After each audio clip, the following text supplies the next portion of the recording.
네, 오늘 첫 번째 주제는 도로 위를 달리는 전동 킥보드 논란입니다.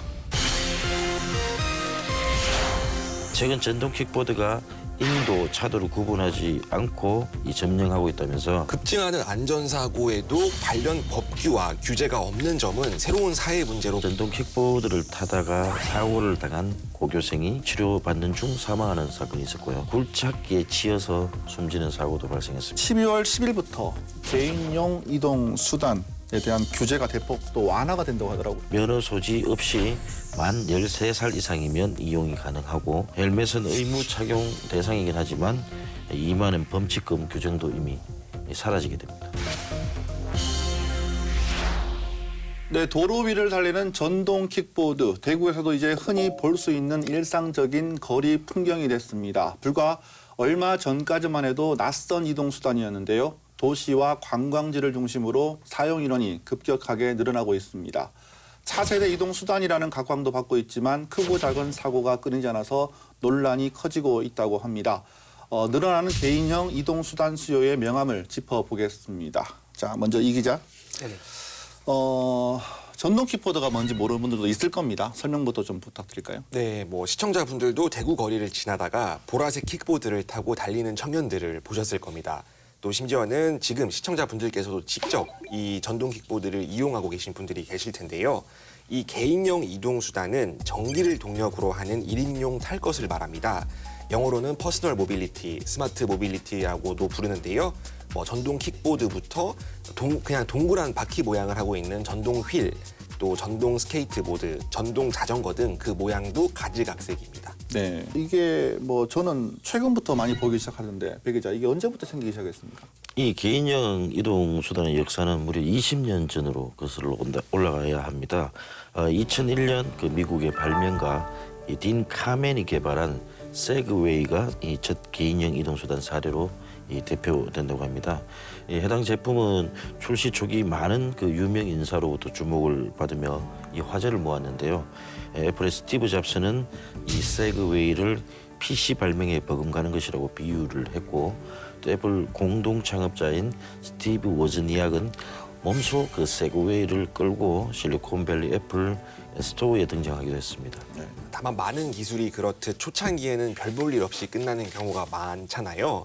초창기 세그웨이는 지금은 스마트폰 부품으로도 흔한 자이로스코프, 틸트 센서, 마이크로 프로세서 등 부품들이 사용됐었는데 당시만 해도 이게 구하기가 쉽지 않은 것들이었습니다. 한 대에 700만 원에서 1000만 원에 이르는 높은 가격 탓에 보급에는 실패했는데요. 기술력은 계속 좋아졌고 스마트폰의 등장, 또 공유 플랫폼의 형성 등으로 지금 화랑을 보이고 있습니다. 맞아요. 최근에 들어서 이런 전동 킥보드가 원래는 공원 같은 데 가면 좀 있었는데 이렇게 거리에서 보는 거는 쉽지가 않았단 말인데요.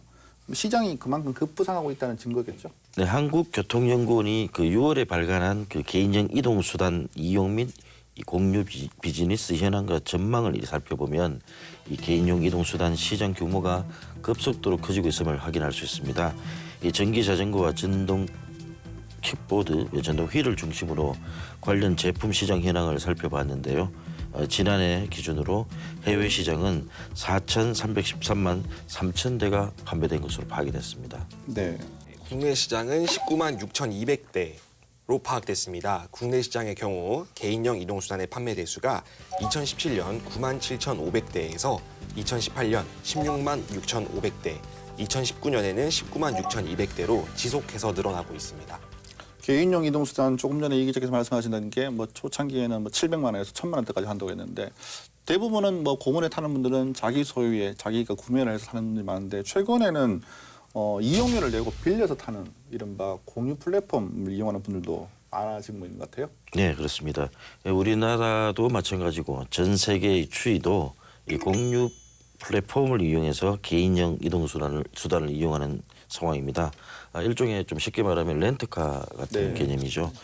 미국의 그 전국 도시교통관리협의회에서 지난해 발표한 자료를 보면요, 이 개인용 이동 수단을 이용한 공유 서비스 이용 건수가 2010년에는 32만 건에 불과했었는데 7년 뒤에는 3,500만 건, 그리고 2018년에는 8,400만 건으로 대폭 증가했습니다. 네, 이 중 가장 많은 이용을 보인 것은 역시 전동 킥보드였습니다. 보스턴 컨설팅 그룹에 따르면 공유 킥보드 시장의 높은 성장세를 기반으로 이러한 개인형 이동수단을 이용한 공유 서비스 시장 규모는 2025년 400에서 500억 달러에 이를 것으로 추정되는데요. 400억 달러가 한화로 44조 5천억 원에 이르는 규모니까 이게 엄청나게 시장이 급부상하고 있다는 것을 알 수 있습니다. 예, 우리나라도 상황은 마찬가지인데요. 전동 킥보드와 전기 자전거를 활용한 이 공유 서비스가 지난해 말 기준으로 19개 서비스 사업자가 2만 1,410대의 제품을 운영하고 있는 것으로 파악됐습니다. 2018년 9월에 전동 킥보드 공유 서비스 킥고잉을 출시한 스타트업 올롤로라는 회사는 2019년 5월 가입자 10만 명을 돌파했고요. 이 성장 가능성을 이렇게 눈치를 챈 대기업들 역시 비슷한 서비스를 준비하고 있는 중으로 이 카카오, 네이버, 현대자동차 같은 업체들도 이 시장에 뛰어들었고 해외 모빌리티 공유 서비스 업체들 중에 라임과 빔이 이미 국내에 진출한 상황입니다. 개인용 이동수단, 뭐 우리는 이때까지 자전거라든지 오토바이라든지 뭐 개인 승용, 개인 자가용도 뭐 개인용 이동수단이라고 할 수도 있겠지만은 자 이런 수단이 있는데 왜 새로운 이 개인용 이동수단을 사람들이 쓰고 있는 걸까요? 아무래도 다양한 장점을 가지고 있기 때문인데요. 유지비가 거의 안 들고 휴대까지 가능한 교통수단이라는 막강한 정체성 때문입니다. 개인형 이동수단이 일단 휴대가 간편한데요. 무게와 크기는 종류마다 제각각이지만 1인용 이동수단인 만큼 휴대 가능한 수준입니다. 가방이나 전용 케이스에 넣고 대중교통과 병행하여 사용할 수 있습니다. 네, 그 보통 납 배터리나 리튬 이온 전지가 탑재되어 있어서 충전하면서 사용할 수 있는 장점이 있습니다. 또 배터리 수명이 닿으면 새로 구매해서 교체하면 될 정도로 이 전기 충전식이라서 유지비가 거의 들지 않습니다. 이 청년층들이 특히 개인형 이동 수단에 열광하는 이유는 이 편리한 교통 수단으로 목적지까지 빠르고 효율적으로 이동이 가능하기도 하지만 동시에 그 레저 용품이 되기 때문에요. 재밌기도 하기 때문에 또 열광하는 것 같습니다. 네.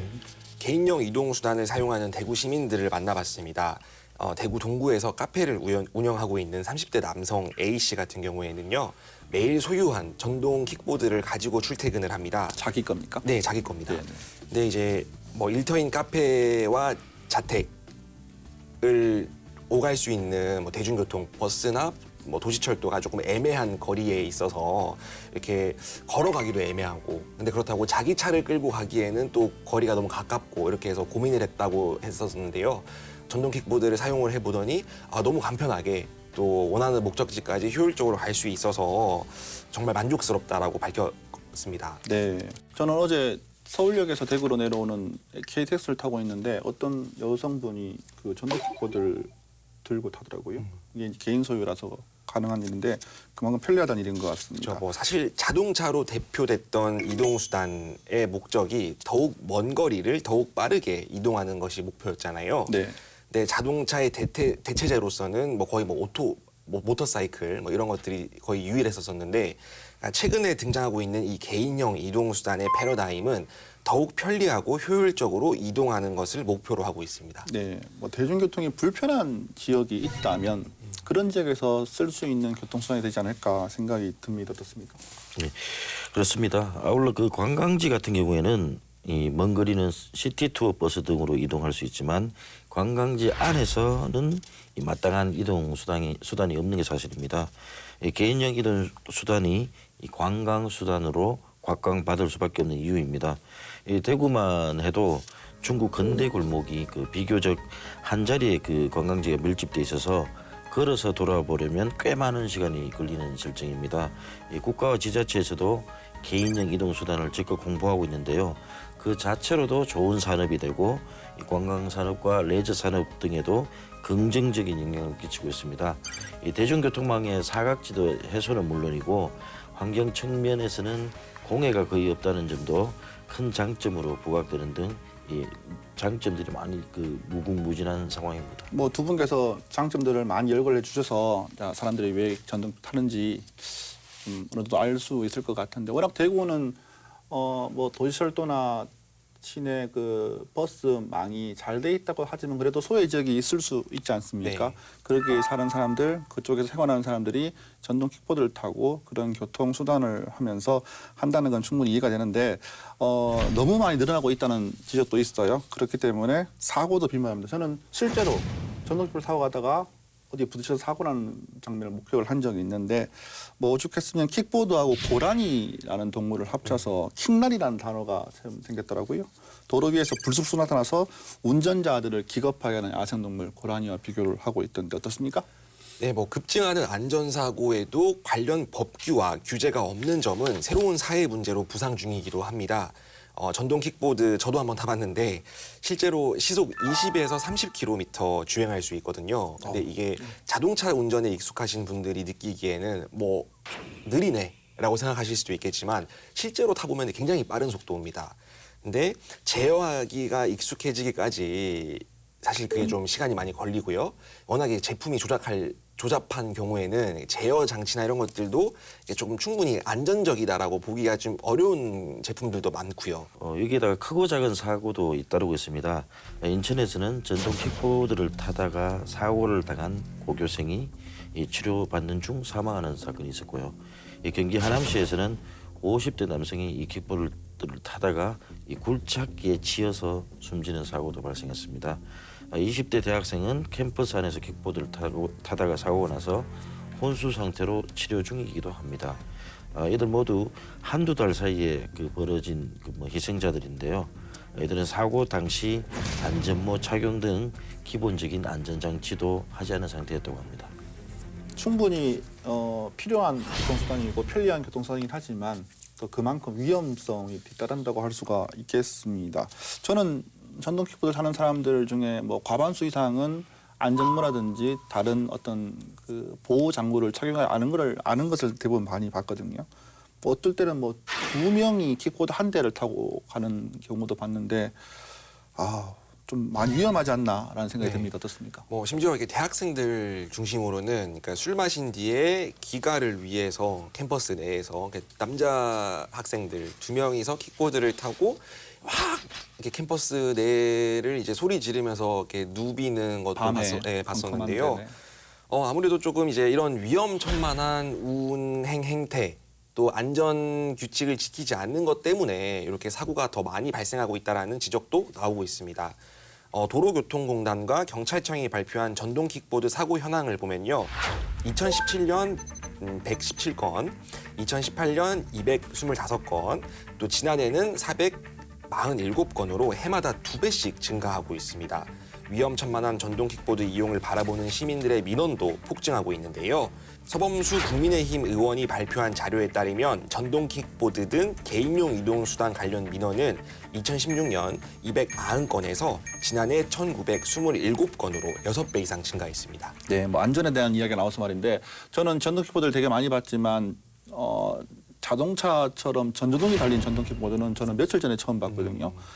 이 밤에 타는 이용객들을 위해서 그런 전조등도 꼭 필요하다고 생각이 드는데 자 이런 가운데 12월 10일부터 개인용 이동 수단에 대한 규제가 대폭 또 완화가 된다고 하더라고요. 네, 그래서 걱정이기도 한데요. 이 기존에는 도로교통법상 오토바이와 같이 이 원동기 장치 자전거로 취급해서 차도에서만 운행할 수 있었습니다. 또 2종 원동기 장치 자전거 면허, 또 1, 2종 운전 면허가 있어야 이 운행이 가능했는데요.